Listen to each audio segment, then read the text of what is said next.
প্রিয় দর্শক বন্ধুরা, আজ গল্প শুরু করার আগে আপনাদের কাছে আমার একটা ছোট্ট অনুরোধ। অনেকেই নিয়মিত আমার গল্প শোনেন, কিন্তু এখনও চ্যানেলটিকে সাবস্ক্রাইব করেননি। যদি সত্যি আমার পরিশ্রম আপনার ভালো লাগে, তাহলে দয়া করে আমাদের চ্যানেলটিকে সাবস্ক্রাইব করে পাশে থাকুন। আপনার একটি সাবস্ক্রাইব আমার কাছে অনেক বড় অনুপ্রেরণা। 18 বছর ধরে আমি আর আমার স্ত্রী আলাদা ঘরে ঘুমাই। এতদিন মনে করতাম এটা শুধু অভ্যাস, বয়সের সাথে তৈরি হওয়া দূরত্ব। কিন্তু আজ বুঝলাম ওটা অভ্যাস না, ওটা ছিল শাস্তি। সকালের নাস্তার টেবিলে বসে কথাটা বলেছিলাম আমি। ডাইনিং টেবিলে ডাল ভাজি, পরোটা আর ডিম ভুনা সাজানো ছিল। বাইরে হালকা বৃষ্টি হচ্ছিল। জানালার কাছে বৃষ্টির ফোঁটা পড়ে টুপটাপ শব্দ হচ্ছিল। অথচ ঘরের ভিতরটা ছিল অদ্ভুত ঠান্ডা। আমি গলা খাকারি দিয়ে বললাম, শোনো, কালকে হাসপাতালে যেতে হবে। ডাক্তার বলেছে এনজিওগ্রাম লাগতে পারে। তুমি স্কুল থেকে ছুটি নিয়ে একটু সাথে যেও। আমার স্ত্রী মেহরিন তখন সিঙ্কে দাঁড়িয়ে কাপ খুঁজছিল। একবারও আমার দিকে তাকালো না। খুব শান্ত গলায় বললাম, পারবো না, সামনে এসএসসি টেস্ট পরীক্ষা, স্কুলে প্রচুর চাপ। আমি বিরক্ত হয়ে চামচটা প্লেটের ওপর ছুঁড়ে রাখলাম। মানে কি পারবে না? আমার হার্টের অবস্থা খুব খারাপ, যে কোনো সময় যে কোনো কিছু হয়ে যেতে পারে। এই প্রথম সে ঘুরে তাকালো, আর সেই চোখের দৃষ্টি দেখে আমার বুকের ভিতরটা হঠাৎ কেঁপে উঠল। ওর চোখে রাগ ছিল না, অভিমানও ছিল না, ছিল জমাট বাঁধা এক রাজ ক্লান্তি। মেহরিন ঠান্ডা গলায় বলল, 2 বছর আগে যখন আমার ব্রেস্ট ক্যান্সারের অপারেশন হয়েছিল, তখন তুমি কোথায় ছিলে? আমার গলা শুকিয়ে গেল। মনে হলো কেউ যেন মাথার ওপর বরফ পানি ঢেলে দিল। আমি তোতলাতে তোতলাতে বললাম, আমি আমি তো অফিসের কাজে গিয়েছিলাম। ওর ঠোঁট একটু কেঁপে উঠল। হাসি না, ব্যঙ্গেও না, ওটা ছিল ঘৃণা। ফেসবুকে যে ছবি আপলোড করেছিলে চা খেতে খেতে নদীর পাড়ে দাঁড়িয়ে, ওগুলো অফিসের কাজ ছিল? আমি চুপ হয়ে গেলাম, কারণ উত্তরটা আমি নিজেও জানতাম। হ্যাঁ, আমি গিয়েছিলাম। হ্যাঁ, আমি আনন্দও করেছি। আর সেই সময় আমার স্ত্রী অপারেশন থিয়েটারের দরজার ওপাশে মৃত্যু ভয়ে কাঁপছিল। কিন্তু তখন আমি নিজের ভুল স্বীকার করিনি। যেটা গত 25 বছর ধরে করেছি, সেটাই করেছিলাম। নিজেকে সাফাই দিয়েছিলাম। বলেছিলাম, অপারেশন তো ঠিকঠাকই হয়েছে শেষমেশ, আর আমার মা তো ছিল তোমার সাথে। মেহরিন হাত মুছতে মুছতে ধীরে ধীরে বলল, তোমার মা 3 দিন পরেই চলে গিয়েছিল কোমরের ব্যথা বলে। আমার ছোট বোন চাকরি থেকে ছুটি নিয়ে 1 সপ্তাহ আমার পাশে ছিল। তুমি একদিনও আসোনি। প্রতিটা শব্দ যেন আমার বুকের ভিতর ঢুকে যাচ্ছিল। আমি কথা ঘোরানোর চেষ্টা করলাম, নিজের অসুস্থতার কথা টেনে আনতে চাইলাম। কিন্তু মেহরিন থামল না। ও যেন বহু বছরের জমে থাকা হিসাব খুলে বসেছে আজ। মনে আছে আমাদের ছেলের বোর্ড পরীক্ষার আগের রাতে তুমি বন্ধুদের সাথে আড্ডা দিয়ে রাত 3টেয় বাসায় ফিরেছিলে? মনে আছে আমার বাবার জানাজার দিন তুমি বলেছিলে সাইটে জরুরি কাজ আছে? মনে আছে আমি জ্বরে পড়েছিলাম আর তুমি বলেছিলে এত ড্রামা করো না? প্রতিটা কথা আদালতের রায়ের মতন এসে পড়ছিল আমার ওপর। আমি হঠাৎ বুঝতে পারলাম আমাদের আলাদা ঘরে ঘুমানোটা কোনো অভ্যাস ছিল না। মেহরিন অনেক আগেই আমাকে তার জীবন থেকে সরিয়ে দিয়েছে, শুধু সংসারটা ভাঙেনি। আমি দেখলাম সে ওড়না ঠিক করছে, ব্যাগটা কাঁধে তুলছে, স্কুলে যাওয়ার জন্য প্রস্তুত হচ্ছে। 25 বছরের সংসারের মানুষটাকে হঠাৎ খুব অচেনা লাগছিল। আমি ভাঙা গলায় বললাম, তাহলে আমার খেয়াল রাখবে কি? মেহরিন দরজা খুলে থেমে গেল। তারপর খুব ধীরে বলল, তোমার মাকে ফোন দিও। তুমি তো সব সময় বলো ওনার মতন তোমাকে কেউ ভালোবাসে না। দরজাটা বন্ধ হয়ে গেল, আর পুরো ফ্ল্যাটটা হঠাৎ কেমন নিস্তব্ধ হয়ে গেল। ভয়ঙ্কর একটা নীরবতা। আমি সোফায় বসে রইলাম। শ্বাস নিতে কষ্ট হচ্ছিল। ড্রয়ার খুলে ওষুধ বের করে জিভের নিচে দিলাম। আমার বয়স 48। একটা বড় নির্মাণ প্রতিষ্ঠানে সিনিয়র ইঞ্জিনিয়ার হিসেবে কাজ করি। সারা জীবন ভেবেছি আমি খুব শক্ত মানুষ। রাত জাগা, টেনশন, সিগারেট, অনিয়ম, এগুলো আমাকে কিছু করতে পারবে না। কিন্তু গত সপ্তাহে অফিস সাইডে দাঁড়িয়ে হঠাৎ সব অন্ধকার হয়ে গিয়েছিল। মনে হয়েছিল বুকের উপর কেউ ইটের দেওয়াল চাপা দিয়েছে। আমার সহকর্মীরা তাড়াতাড়ি হাসপাতালে নিয়ে যায়। ইসিজি, রক্ত পরীক্ষা, স্ক্যান, তারপর ডাক্তারের সেই ভয়ঙ্কর চেহারা। আর দেরি করলে পরের বার হয়তো বাঁচাতে পারবো না। সেদিন হাসপাতাল থেকে মেহরিনকে ফোন করেছিলাম, 3 বার কল দেওয়ার পর ধরেছিল। ক্লাসে আছি, কি হয়েছে? আমি বললাম, আমি হাসপাতালে, হার্টের সমস্যা। ও কয়েক সেকেন্ড চুপ ছিল। আমি অপেক্ষা করছিলাম, হয়তো বলবে কেমন আছো, হয়তো বলবে ভয় পেও না, কিন্তু কিছুই বলল না। শুধু জিজ্ঞেস করলো কোন হাসপাতালে। আমি নাম বলতেই বলল স্কুল শেষে আসছি। ব্যাস, এতটুকুই। সেদিন রাতে বাসায় ফিরে সে নিজের ঘরে ঢুকে খাতা দেখতে বসেছিল, আর আমি আমার ঘরে শুয়ে অপেক্ষা করছিলাম হয়তো আসবে, হয়তো জিজ্ঞেস করবে কেমন লাগছে। আসেনি। যেমন গত 18 বছরেও আসেনি। আজ সকালে যখন ও চলে গেল, তখন হঠাৎ বুকের ব্যথার চেয়েও ভয়ঙ্কর একটা কষ্ট অনুভব করলাম। আমি ফোন হাতে নিলাম। মাকে কল দেব? ছেলেকে? হাসপাতালে? কাউকেই ফোন দিলাম না। জানি না কেন। হয়তো নিজের কাছেই প্রমাণ করতে চাইছিলাম মেহরিন বাড়িয়ে বলছে। হয়তো সত্যিটা জানতাম বলেই পালাচ্ছিলাম। আমি ফেসবুক খুললাম। 2 বছর আগের মেমোরিজ খুলতেই বুকের ভিতরটা ধপ করে উঠল। স্ক্রিনে একটা ছবি ভেসে উঠেছে।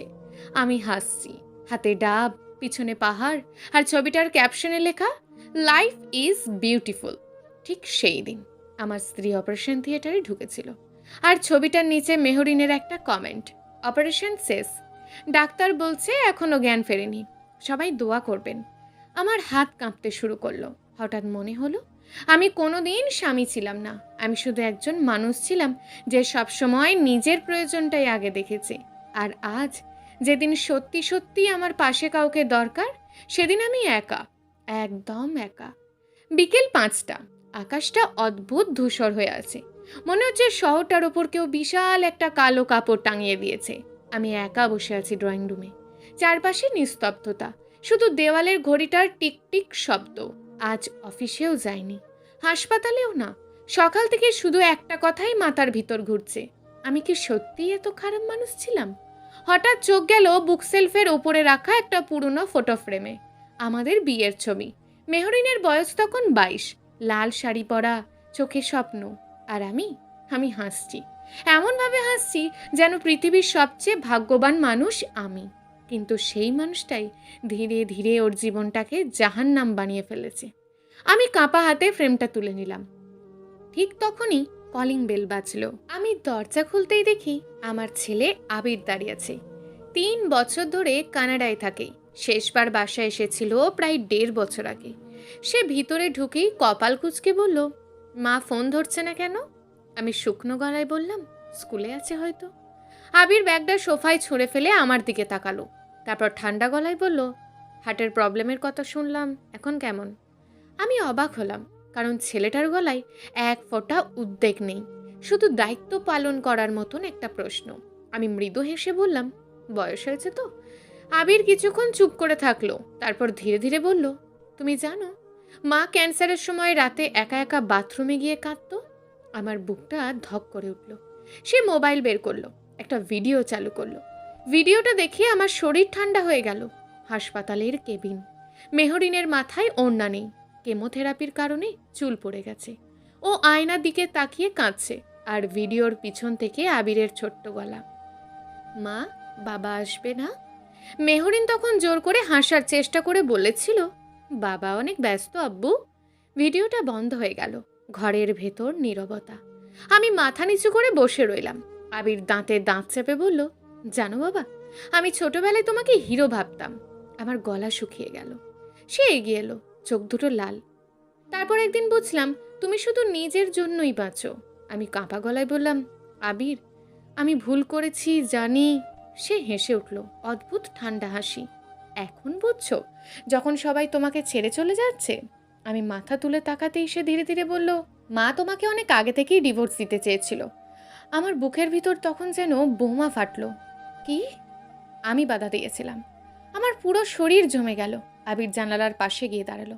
বাইরে বৃষ্টি বাড়ছে। সে নিচের রাস্তার দিকে তাকিয়ে বলল, মা বলছিল এই বয়সে সংসার ভাঙলে মানুষ হাসবে, তাই থেকে গেছে, শুধু সম্পর্কটাকে মেরে ফেলেছে। আমার মাথার ভিতর শব্দ হচ্ছিল। আমি ফিসফিস করে বললাম, তোমার মা এখন কোথায়? আবির এবার আমার দিকে তাকালো, তারপর খুব ধীরে বলল, আজকে স্কুল যায়নি। আমার বুকটা ধপ করে উঠল। মানে? মোবাইলটা আমার দিকে বাড়িয়ে দিল। স্ক্রিনে একটা ছবি। মেহরিন বসে আছে একটা ক্যাফেতে। তার সামনে একজন পুরুষ, 50-এর কাছাকাছি বয়স, পরিপাটি, শান্ত চেহারা, দুজনের মুখে অদ্ভুত প্রশান্তি। আমি হতবাক হয়ে ছবিটার দিকে তাকিয়ে রইলাম। আবির ধীরে ধীরে বলে উঠল, উনি ডক্টর সামিউল, তোমার মায়ের অনকোলজিস্ট ছিল। আমার নিঃশ্বাস বন্ধ হয়ে আসছিল। তুমি কি বলতে চাইছো? আবির এবার সরাসরি চোখে চোখ রেখে বলল, ক্যান্সারের সময় যে মানুষটা প্রতিদিন মায়ের পাশে ছিল, মা হয়তো শেষমেশ তাকেই বিশ্বাস করতে শিখেছে। আমার মাথা ঘুরে উঠল। না না, মেহরিন এটা করতে পারে না। আমি হঠাৎ চিৎকার করে উঠলাম, তোমার মা আমার স্ত্রী! আবির এবার বিস্ফোরিত হলো। স্ত্রী? সে টেবিলের ওপর রাখা গ্লাসটা ছুঁড়ে মারল দেওয়ালে। কাঁচ ভেঙে ছড়িয়ে পড়ল পুরো ফ্লোরে। স্ত্রী মানে শুধু বাসায় টাকা দেওয়া নয়, স্ত্রী মানে অপারেশনের সময় হাত ধরা, স্ত্রী মানে রাত 3টেয় জ্বর নিয়ে পড়ে থাকলে মাথায় পানি দেওয়া, স্ত্রী মানে একা কাঁদতে নেওয়া দেওয়া। প্রতিটি শব্দ আমার মুখে থাপ্পড়ের মতন লাগছিল। আমি নিঃশব্দে বসে রইলাম, কারণ এই প্রথম আমি বুঝতে পারছিলাম আমি সত্যিই সব হারিয়ে ফেলেছি। ঠিক তখনই আমার ফোন বেজে উঠল। স্ক্রিনে হাসপাতালের নাম।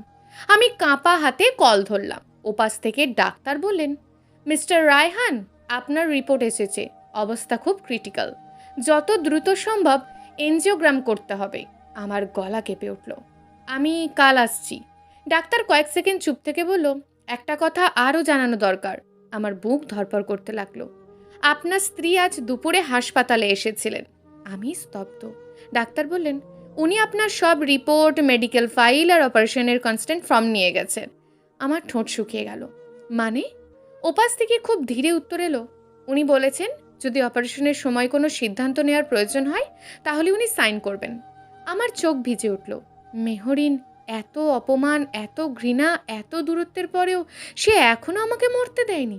কিন্তু ঠিক তখনই ডাক্তার শেষ কথাটা বললেন, আর উনি একটা খাম রেখে গেছেন আপনার জন্য। আমার বুকটা কেঁপে উঠল। খামে কি আছে? ডাক্তার কয়েক সেকেন্ড চুপ থেকে বললেন, ডিভোর্স পেপার। লাইনটা কেটে গেল, আর আমি সোফায় বসে রইলাম। চারপাশে ভাঙা কাঁচ, বাইরে ঝড়, আর আমার হাতে কাঁপতে থাকা ফোন। কারণ আজ প্রথমবার আমি বুঝলাম কিছু শাস্তি জেলে হয় না। কিছু শাস্তি হলো, যাকে সবচেয়ে বেশি অবহেলা করেছো, একদিন তার কাছেই দ্বিতীয় সুযোগ ভিক্ষা চাওয়া। রাত 2:30। শহরটা তখন বৃষ্টিতে ডুবে আছে। হাসপাতালের করিডোর জুড়ে সাদা আলো, জীবাণুনাশকের গন্ধ, দূরে কোথাও একটা শিশুর কান্না, আর মাঝে মধ্যে মনিটরের বিপ বিপ শব্দ। আমি কেবিনের বিছানায় আধশোয়া হয়ে বসে আছি, হাতে সেই খাম, ডিভোর্স পেপার। খামটা এখনো খোলা হয়নি। খুলতে ভয় লাগছে, কারণ জীবনের প্রথমবার আমি বুঝেছি কিছু কাগজ শুধু সম্পর্ক শেষ করে না, একজন মানুষকেই তার নিজের চোখেও ছোট করে দেয়। দরজার ওপাশে হালকা শব্দ হলো। আমি তাকিয়ে দেখি আবির দাঁড়িয়ে আছে। তার চোখ লাল, ক্লান্ত। সে ধীরে ধীরে ভিতরে ঢুকে বলল, ডাক্তার বলছে সকালে এনজিওগ্রাম করবে। আমি কিছু বললাম না। আবির চুপচাপ পাশে এসে দাঁড়ালো, তারপর নিচু গলায় বলল, মা বাইরে বসে আছে। আমার বুকটা ধক করে উঠল। ভিতরে আসেনি কেন? আবির তিক্ত হেসে বলল, সবাই সব জায়গায় ঢুকতে পারে না বাবা। কথাটা শুনে মাথাটা নিচু হয়ে গেল আমার, কারণ এই হাসপাতালের প্রতিটা দেওয়াল যেন আমাকে মনে করিয়ে দিচ্ছে 2 বছর আগে মেহরিনও এমন একটা কেবিনে একাই ছিল, আর আমি ছিলাম পাহাড়ের পাশে দাঁড়িয়ে হাসতে ব্যস্ত।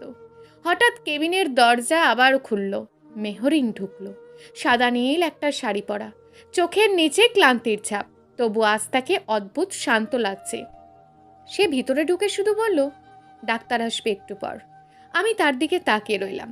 এই মানুষটার সাথে আমি 25 বছর কাটিয়েছি, তবু আজ মনে হচ্ছে তাকে আমি কোনো দিন চিনিইনি। আমি কাঁপা গলায় বললাম, তুমি এখনো আছো? মেহরিন কিছুক্ষণ চুপ করে থাকলো, তারপর ধীরে বলল, মরতে দিইনি বলেই তো আছি, বাঁচিয়ে রাখার জন্য না। প্রতিটা শব্দ নিঃশব্দ ছুরির মতন ঢুকে গেল বুকের ভিতর। আমি চোখ নামিয়ে ফিসফিস করে বললাম, আমি খুব খারাপ মানুষ ছিলাম, তাই না? মেহরিন এবার প্রথমবারের মতন আমার দিকে স্থির হয়ে তাকালো। তার চোখে জল নেই, শুধু বহু বছরের ক্লান্তি। তুমি খারাপ ছিলে না রায়হান, তুমি শুধু কখনো কাউকে নিজের সমান মানুষ ভাবনি। ঘরটা নিস্তব্ধ হয়ে গেল। বাইরে বৃষ্টি আরও জোরে পড়ছে। আমি হাত বাড়িয়ে খামটা তুলে ধরলাম। ডিভোর্স চাও? মেহরিন ধীরে মাথা নাড়ল। আমি অনেক বছর আগেই চলে গিয়েছিলাম, শুধু কাগজে বাকি ছিল। আমার গলা ভেঙে গেল। আর কোনো সুযোগ নেই? সে মৃদু হেসে ফেলল, অদ্ভুত কষ্টের হাসি। সুযোগ? তারপর ধীরে ধীরে বলল, ক্যান্সারের পর রাতে ঘুম ভেঙে আমি বুক চেপে কাঁদতাম। মনে হতো আমি আর নারী না, আমি অসম্পূর্ণ। আমার বুকটা মোচড় দিয়ে উঠল। মেহরিন জানালার দিকে তাকিয়ে বলল, তখন আমি শুধু চেয়েছিলাম তুমি একবার আমার মাথায় হাত রাখো।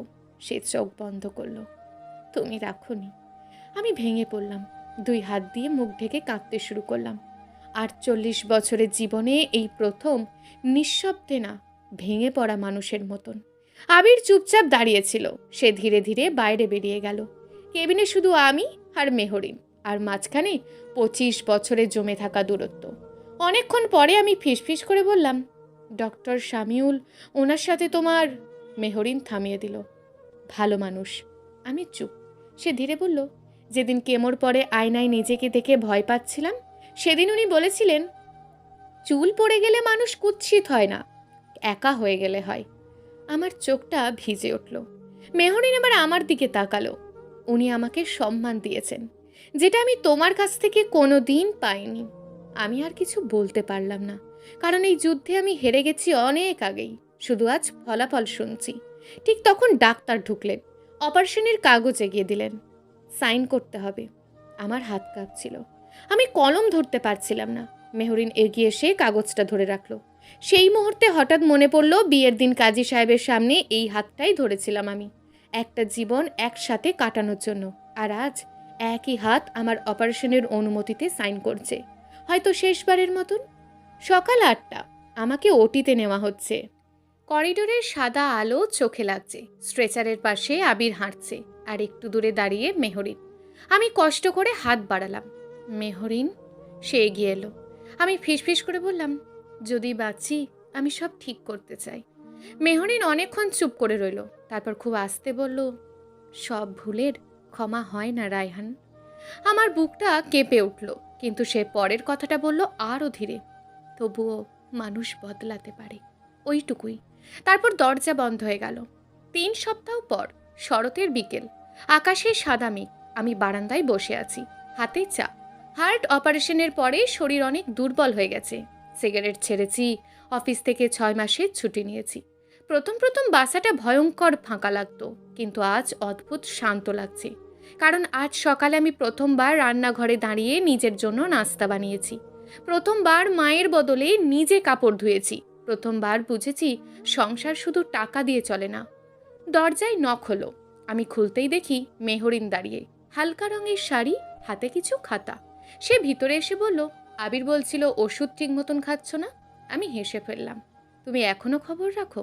মেহরিন উত্তর দিল না। টেবিলের ওপর ওষুধ গুছিয়ে রাখতে লাগলো। আমি তাকিয়ে রইলাম। তারপর বললাম, ডিভোর্স পেপারে এখনো সাইন করিনি। তার হাতটা থেমে গেল। ঘরের ভিতর নিস্তব্ধতা। আমি কাঁপা গলায় বললাম, আমি জানি হয়তো তোমাকে আর কোনোদিন ফিরে পাবো না, কিন্তু জীবনের বাকি সময়টা অন্তত এমন মানুষ হয়ে থাকতে চাই যাকে দেখলে তুমি ঘৃণা অনুভব করবে না।